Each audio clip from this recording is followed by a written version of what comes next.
Hi, everybody. My name is Sue, Hi, and I'm Alex. and welcome back for another of our Hope Works recordings or sessions or conversations. And we're going to be exploring a little bit of a different topic this time. And we alluded to it in the last session. This time, we're going to talk about meaning and purpose. And Alex, those two terms often get confused or assumed that they're the same, but they're actually a bit different. What's your thoughts on the definition around this meaning and purpose side of things? Oh, that's a brilliant start to the discussion, Sue. I think people do constantly confuse the two things. It's not unusual to hear internet gurus saying, find your purpose, and they throw in sorts of stuff that I'm going to use judgmental language, but it is rubbish when they say things like, if you find your purpose in life, you'll never have a difficult day. It's like, well, really, seriously, bad things happen to good people, and that's the reality. Um, meaning is, for me at least, meaning is when you find consistency in your life connected to what really matters to you. So for it to be about meaning, and my understanding of meaning is it's a connection to your past, your present, and your potential future. And that in that you can see a flow, you can see a pattern that links to what is significant to you. Often the literature will talk about values, but I think values in themselves become a bit of a confusing issue for people. So I like to use the language of what matters to you. Mm. Uh, Whereas purpose is more future orientated. So purpose is about taking some steps and some action towards continuing that in your life. So that's my understanding is of the separation of those things. Yeah, and I love that, Alex. And one of the things that we've promised people on during these conversations is that we will explore what the science says and the practical. Yeah. And one of the things that I always find really useful about the science is it gives us researchers' job is to operationalize things and define them, etc. And the definition that I really like when people talk about the research around meaning, and you've alluded to them all here, and I'm going to separate them out and then ask you about maybe where you've seen one of these has been missing in your life or not. Yeah. So, if you've been listening, you would have heard these three things in Alex's story. One is coherence. So coherence as part of meaning is, does my life make sense to me? And you talked about that sort of values alignment, or what I've done here, here, and here. Is it coherent? Is it aligned? And I love that, understanding that meaning has a sense of coherence. The other thing that you said is purpose. That's part of meaning, which is my future, my direction. Where am I heading? Do I know what my goal, aim, whatever is? And the third one that they talk about is significance or mattering, which you also mentioned, as in meaning is an element that I feel I matter. I've made a difference. I've contributed in some way, as in my life is meaningful in some way. So I often think of those, Alex, as three legs of a little wobbly stool. Mhm. And if Yeah. one of the legs is even wobblier, it falls over. So Yeah. if we think about that coherence, purpose, and that sort of significance or mattering, I'd love it if you can share an example where you've had maybe one of those legs a bit wobbly and realized that you've lost that sense of meaning, or when you've had all three of those in place and you absolutely feel that sense of meaning. Sure, yeah. And just building on what you've described there in terms of the science, I particularly love the work of an author called Johann Hari. And Johann wrote a book called Lost Connections. Now, he isn't a scientist, he's actually a journalist by background. But one of the things that he points out in the space of meaning, and I think is hugely important for people to get, is that we're a social animal. So social baseline theory, if you want to kind of look at the kind of hard science, really tracks you deeply into that. But we're primates. And primates need that sense of connection. So when we talk about finding meaning and purpose and contributing, and key was the word that I picked up from what you said, is it generally happens as part of a community, a tribe, a group. Basically, it involves other people. It's not about something that you find in isolation and you operate in isolation. So for me, that's. key in terms of describing what's happened for me. Mm. Um, and when I was a very young man, probably before you were born, Sue, Yeah. I entered the mental health field. And I didn't enter the mental health field out of any great mission or desire or anything like that. I was unemployed at the time in the northeast of England, and there were no other jobs around. And my father saw an advert for mental health nursing, and he said, apply for that job or get out of the house. And I thought, well, do I want to be homeless? And the option was nope. So I applied for the job, and I had no idea what mental health nursing involved. But by that stage of my life, I was already sitting on the margins of what people would accept. And when I moved into the mental health field, I found connection to Mm. other people. And the connection actually, ironically, was not to my colleagues. It was not to the people who were training to be a nurse alongside me. It was with the community of people that we called patients at the time, people who were struggling themselves. So I had lost that element of connection to other people, and didn't know where to find it. And then that became my purpose in life, was to continue to help other people find their connections, help other people find the community in which they belonged. Which is perfect because it links to that significant piece, as in what you were doing mattered because you were contributing, you were connected to people and doing Yeah. something that made a difference. But I'm also hearing a sense of purpose there, as in you kind of knew what you needed to do in order to be able to get there once you finally found it. And that coherence, I'm guessing it's very much aligned to who you are as a person, certainly what I've seen over the years. Thank you. Yeah, absolutely. And I didn't know that. And that's the interesting thing. So if somebody had done to me what I've seen other people do, which is say, sit down and work out what your purpose is, what the meaning of life for you is, I wouldn't have had a clue. And it was through unexpected events that I landed in that space. Now, that's over 40 years ago now, and it still remains true to who I am as a human being. Mm. And I think that again, if you were to remove the other people from that, then it dissolves. Yeah, and I'm thinking that's where that sort of significance or mattering piece comes in, as in, do I matter to another person? Because Yeah. to your point is, I'm not entirely sure that we can have a sense of meaning that excludes anybody else. Absolutely. And I don't think it's ever static either. Mm. So often people see it as a form of a statement, like a mission statement for a business, Yeah. and that's it. It's set forever and a day. It's going to evolve. It's going to change. So that Alex that walked into that space all those years ago is a completely different human being to the Alex that sits in front of you today. Mm. I often use the description of a caterpillar turning into a butterfly. Mm. The caterpillar's experience of life is completely different to when it's a butterfly. So can we pick up on that? Because I think that's really interesting. Because often, to your point, people think when you're talking about meaning in life, it's this big bolt out of the blue that's going to strike you down in a positive way that you then carry with you. And yet, the other view, which I really like, is, and I think Viktor Frankl has a quote on this: "The meaning of life changes hour to hour, day to day, week Yeah. to week." So, talk to us a little bit more about your understanding, not just from the science, but from your lived experience of how that meaning changes along the way. Yeah, and I mean, again, first of all, I would reinforce that absolutely. I think, it's quite bizarre to suggest that it wouldn't change, Mm. because your own life circumstances change all the time. And the last thing we want people to do is to wed themselves to a particular concept and say, that's it, I have to be fixed in that space for my life. So for me, it's about a kind of broader term. So that idea of contributing, helping other people find that connection, the connection that I found, emerged initially as a mental health nurse. Mm. But as my career, my life journey took me on in different directions, I found more opportunities to do that in different ways. Mm. So it wasn't limited to a particular space.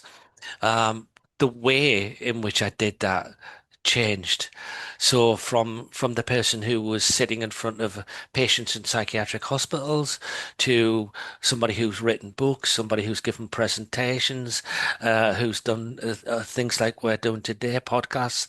You find different ways to help people find their connection on their journey. Okay, so that's interesting because, yeah, you've talked about how it's about finding connection, but to your point, we can do that in many different ways. So even if you have an idea of what your overall sense of meaning is, how it comes to life, I'm hearing can be very, very different. Absolutely, and you should expect struggle on the way as well. And Yeah, I think that goes back to what I said before about the people who say that if you connect with your purpose, you'll never have to work again in your life. Struggle is always going to be a part of it, and it should be. And if we go back to the metaphor of the caterpillar becoming a butterfly, when it goes into the chrysalis, if you cut the chrysalis open, the caterpillar dies. mm, People think that it would emerge, but it needs the pressure of the chrysalis against its wings to become a fulfilled butterfly. mm. Struggle is part of who we are. We learn from struggle. We demonstrate what is achievable through struggle. So, yes, you can have a perceived purpose. You can have meaning in your life, but there are always going to be challenges, and they will help you find other ways to live this out. So that's my question then. So bearing in mind, life does include struggle, it includes difficulties, it includes challenges. How might having that sense of meaning, whether it's around the coherence, the purpose, the significance or mattering, or other things that you get, how might having that sense of meaning help you deal with the struggles? For me, again, it's best illustrated by my work role. So a number of years ago now, I think it's roughly about 15 years ago, I was working in a job that I thought was my dream job when I went for it. On paper, it looked absolutely perfect, and I can remember saying to my wife, "This is my dream job. This is what I've always wanted." It turned out to be exactly the opposite. It was a nightmare. And I reached a point where I really didn't like going to work. Every single day it was a chore to go to work. Um, but in those moments of it being a chore, again, it was in the mental health space. I found connection to the people who I was serving within that space. So finding meaning in even in the difficulty helped me work through the challenge of going into work every day. And then it also gave me a sense of being able to pause and say, well, how can I find more of this? What job would provide me more of this? So it helped me find a way out as well. Yeah, and that's what I want to come to because for anybody listening to this, if they're feeling in that space, they're stuck in a life, a role, a job, whatever it happens to be. There's 2 points, and I wonder if you can expand on both of them. The first one is how do you use a sense of meaning to help you stick with it when you need to stick with it and still get some sense of satisfaction from it? But the other is then how do you get out of it? So can you maybe expand on both of those? Yeah, so certainly what worked for me when I was feeling really stuck and as I said, getting no sense of enjoyment out of what I was doing, was to focus on the micro moments in which I felt that connection. And if you really think about it, in most days you will find, even if it's 30 seconds of, yeah, that was worthwhile, and I'm glad I did that. And I spent the time at the end of each working day thinking about those micro moments of the achievements. And knowing that then that had a ripple effect. So everything we do has a huge ripple effect. If I make a positive contribution to your life, that then impacts your partner, impacts your family and friends and so on. So I consciously thought about those moments, which kept me strong. But then I started to imagine what it would look like if I had that all day, every day, Yeah. and what role could give me that. Was there such a role? And if there was, how could I take steps towards it? Yeah. And if there wasn't a role that gave me that all day, every day, which role would give me more of this? And then I started to actively seek out those roles. And what I love there is it's linked beautifully back to our conversation we had around hope, about that envisioned future and how Absolutely. So I'm going to come back to these micro moments because it seems like every conversation we have, we're reminding people it's the small things. It's the micro moments that you've just mentioned where, yes, the struggle is real and yes, there's some challenges, but how do we sort of find those? What was it in you that was it knowledge? Was it what was it in you that knew that you needed to find those micro moments? I can't claim credit for it, Sue. It was actually other people who reminded me of it. Um, So yeah, it was other people who helped remind me of what really mattered and start to question me about, well, what difference are you really making here? And then it was consciously watching stuff on the internet that would remind me of that, consciously reading about it, so bringing it to the forefront of my mind all the time. Mm, And just picking up on what you said about, our joint reminder to people all the time of those small moments. The same thing goes for when we're talking about finding meaning and purpose in your life. We're not talking about becoming Mother Teresa here. You don't have to have this massive global world-changing image of yourself. It's really those small connections. It could be, I want to be a better friend. mm. I want to be somebody that people looks to for comfort or kindness. It's those small things Yeah. that make a meaningful life. And I think what's interesting about what you've said there is, and what's the underpinning element? Like you've talked about yours of being that connection to somebody. I know that for me, I play fun games when I'm in different cities of how can I make eye contact with as many people as possible and can I get a smile Yeah, out of people and things. yeah, You know, that's kind of one of the things that gives me a tiny sense of meaning because have I changed someone's day because they've had a smile in the morning? yeah, But if I go sort of bigger than that, if I think about my dad, so he's 85 and he really likes to feel useful. yeah, Almost like a tool, he wants to be used, you know, like a spade is only useful if it's being used as a spade, sort of yeah, thing. And so for many years now, we've invited him to do stuff from a business perspective. And so he'll sort cards, he'll pack boxes, he'll do posts for us.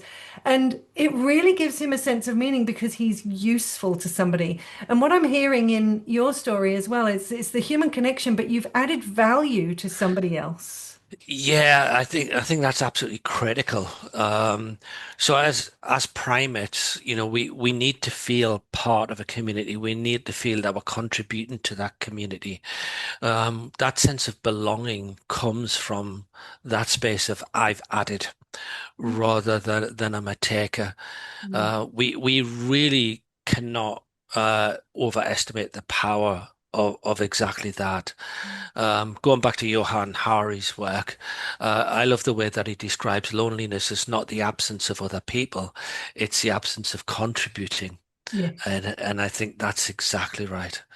That's so interesting, Alex. So I was only talking about this earlier today with somebody. Wow. Is one of the biggest antidotes to loneliness is to do something kind for somebody else, not necessarily have it done for you. So that's a beautiful Absolutely. example.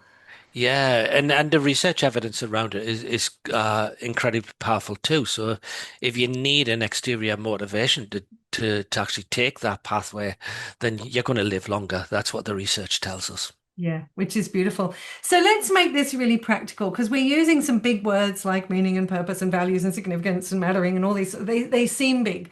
But as we've said, it's about those micro moments, it's those small things.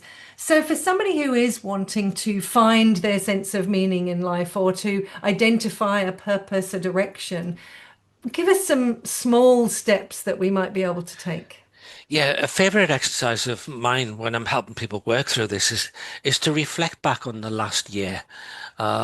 No, I don't know, perhaps you've had a bad year, but if it's been a particularly unusually difficult year, reflect back on a reasonably positive year in your life, and try to list down all the moments that you had in the year where you felt really alive and you felt connected to what you're doing. So I would want you to literally write this down.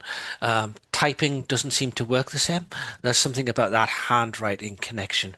So write down those moments and then look for common threads in those moments. What was that to do with? Was it to do with being with your children? Was it your job? Was it your hobby? Was it walking on the beach? What was it that gave you that sense of really being alive?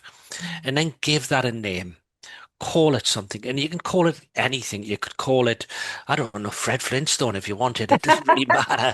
Um, so when people say, what is your purpose? What is your meaning? Well, it's Fred Flintstone.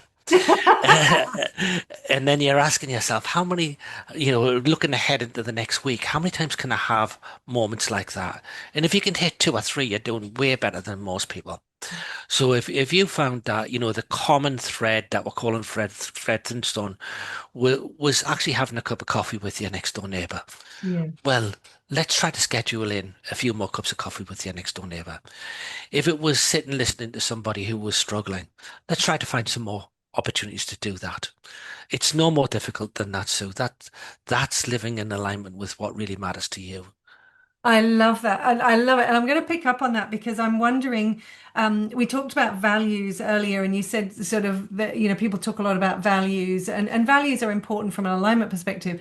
But how do then values play into that? If people are struggling, like, I don't know my values or whatever there's a Yeah. connection there, I think, in what you've just said. Uh, I think the word values often gets in the way for people. I had an ex-colleague who did her PhD on what is a value. 7 years she studied it, and the answer was nobody knows, which is brilliant. And I often say to her, "You wasted your life." But the bottom line is it's what deeply matters to you, and it doesn't matter what you call it. Um, but there are some consistencies in this, so it's not a goal. If Mhm. you can reach it in your life and tick it off and say, I've done it, I've achieved it, then that's a goal. A Yeah. value is like the horizon. You move towards it and it moves away from you. So if you're saying, what a true value of mine is, I love the idea that people perceive me as a kind person. That's what I want to be, as a kind person.